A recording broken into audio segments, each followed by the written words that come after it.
Anda berdagang itu, ya, apa yang Anda cari? Biasanya rata-rata. Cari untung. Ya? Kalau saya bilang sama Andy, saya dagang cari rugi itu masuk akal nggak? Nggak masuk akal. Ya?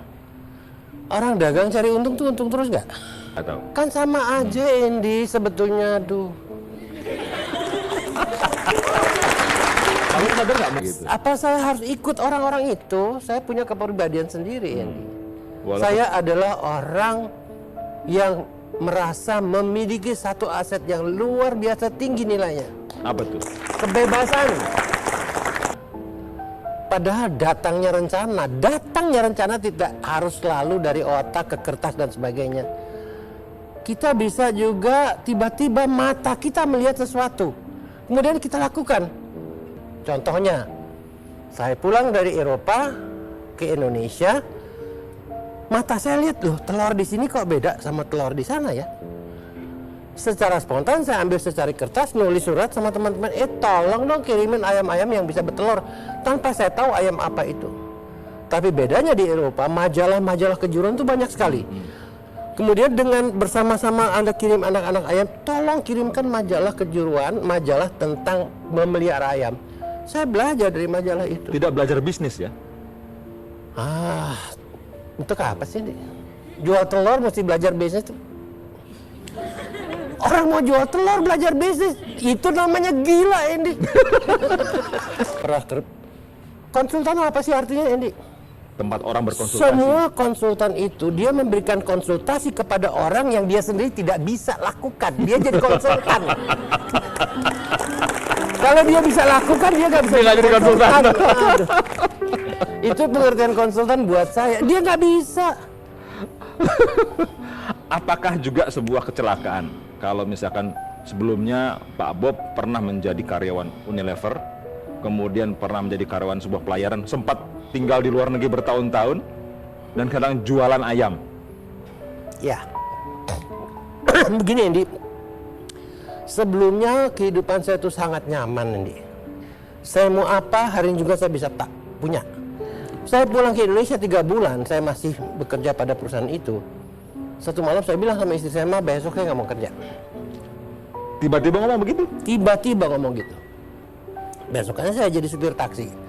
Nah, sesudah taksi itu ketubruk, saya nggak punya uang, saya juga nggak mikir panjang, saya jadi kuli bangunan di Kemang. Gajinya Rp100 per hari. Makan gado-gado telur. Setahun ini.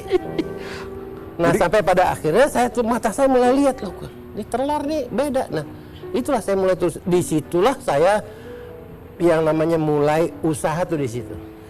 Keluar telur 5 kilo, istri bawa 2 kilo, saya bawa 3 kilo, dia ke kiri ke kanan, ngetuk rumah pintu orang di Kemang. Pintu diketuk. Tidak ada satupun orang Indonesia yang mau beli telur saya. Telur ayam saya.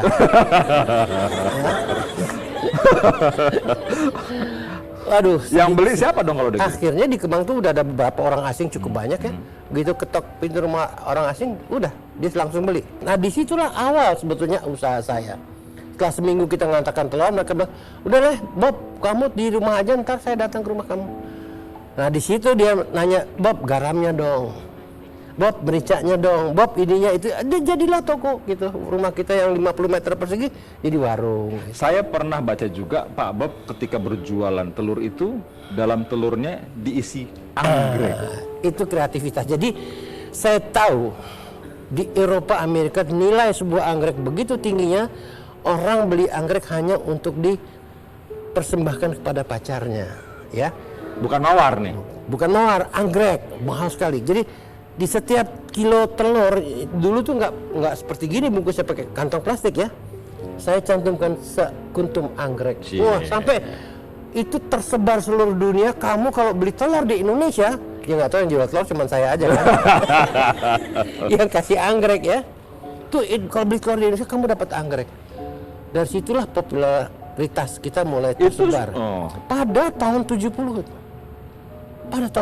Jadi sayalah orang pertama yang memperkenalkan telur kepada bangsa ini. Hebat kan, Di? Ini yakin nih klaimnya nih? Anda cek aja. Ya. Ngomong-ngomong, pada saat jualan telur sudah celana pendekan gini belum? Iya. Sudah celana pendekan gini? Pasti, karena saya melihara ayam, Andi. Anda bisa bayangkan kan, pagi-pagi saya dan ibu harus kasih makan ayam. Nanti buang kotoran-kotoran ayam. Nah, ketika saya sudah beberapa minggu kemudian saya memelihara ayam petelur, sudah itu saya minta kirimkan ayam yang bisa dimakan dagingnya, adalah ayam pedaging kan. Yang namanya saya nggak tahu apa, dulu saya nggak tahu.